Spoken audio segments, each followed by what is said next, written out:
ইসরায়েলের টানা সামরিক অভিযানের কারণে ফিলিস্তিনের গাজা হয়ে উঠেছে রক্তাক্ত প্রান্তর। দখলদারদের হামলায় অবরুদ্ধ উপত্যকাটিতে প্রতিনিয়ত শত শত মায়ের বুক খালি হচ্ছে। টানা হামলার কারণে গাজা হয়ে উঠছে কান্না ও ক্ষুধায় জর্জরিত এক মৃত্যুপুরী। এই পরিস্থিতিতে আন্তর্জাতিক মহলে ক্রমশ দুর্বল ও কোণঠাসা হয়ে পড়ছে ইসরায়েল। একসময়ের ঘনিষ্ঠ মিত্ররাও এখন ইসরায়েলের দিক থেকে মুখ ফিরিয়ে নিচ্ছে। মানবিক বিপর্যয় এবং হাজার হাজার বেসামরিক নাগরিকের মৃত্যুর ঘটনায় বিশ্বজুড়ে ক্ষোভ বাড়ছে। গাজা ইসরায়েলের আগ্রাসনকে যুদ্ধাপরাধ হিসেবে আখ্যায়িত করে নিন্দা জানাচ্ছে অনেক দেশ। একসময় ইসরায়েলকে সমর্থন জুগিয়ে আসা দেশগুলোও এখন দ্বিধায় ভুগছে। ইতোমধ্যে ফিলিস্তিনকে স্বাধীন রাষ্ট্র হিসেবে স্বীকৃতি দিয়েছে ইউরোপের স্পেন, আয়ারল্যান্ড ও নরওয়ে। বিষয়টি ইসরায়েলের জন্য একটি বড় কূটনৈতিক ধাক্কা হিসেবে মনে করা হচ্ছে। ফ্রান্স, কানাডা, অস্ট্রেলিয়ার মতো মিত্ররাও গাজায় যুদ্ধ বন্ধের আহ্বান জানাচ্ছে। এর মাধ্যমে ইসরায়েল তাদের শক্তিশালী মিত্রদের বিশ্বাস হারাচ্ছে।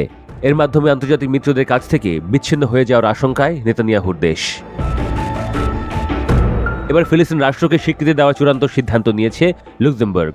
দেশটির পার্লামেন্টারি কমিশনকে এমন তথ্য জানিয়েছেন প্রধানমন্ত্রী লুক ফ্রিডেন ও পররাষ্ট্রমন্ত্রী জেভিয়ার বেটেল। চলতি সেপ্টেম্বরে জাতিসংঘের সাধারণ পরিষদে ফিলিস্তিন রাষ্ট্রকে স্বীকৃতি দেওয়ার সিদ্ধান্ত নিয়ে ফেলেছে দেশটি। ফিলিস্তিনকে রাষ্ট্র হিসেবে স্বীকৃতি দিতে লুক্সেমবার্গের পার্লামেন্টে অতি শীঘ্রই একটি বিল প্রস্তাব করা হবে বলে জানিয়েছেন দেশটির পররাষ্ট্রমন্ত্রী জেভিয়ার বেটেল। এমনকি গাজায় আগ্রাসন না থামালে ইসরায়েলের বিরুদ্ধে বাণিজ্যিক নিষেধাজ্ঞা দেওয়ার পরিকল্পনা করছেন তিনি। ইউরোপের শীর্ষ ধনী দেশ লুক্সেমবার্গের মাথাপিছু জিডিপি বিশ্বের অন্যতম সর্বোচ্চ। প্রতি বছর ইসরায়েলের সঙ্গে লুক্সেমবার্গের 20 থেকে 50 মিলিয়ন ডলারের বাণিজ্য হয়। লুক্সেমবার্গে ইলেকট্রনিক ও বৈদ্যুতিক যন্ত্রপাতি এবং প্লাস্টিক পণ্য রপ্তানি করে থাকে ইসরায়েল।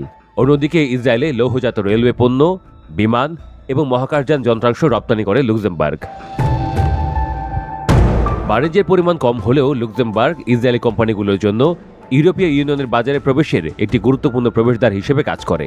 তবে ফিলিস্তিন ইস্যুতে লুক্সেমবার্গ কঠোর অবস্থান নেওয়ায় তাদের সঙ্গে ইসরায়েলের সম্পর্কে অবনতি হতে পারে।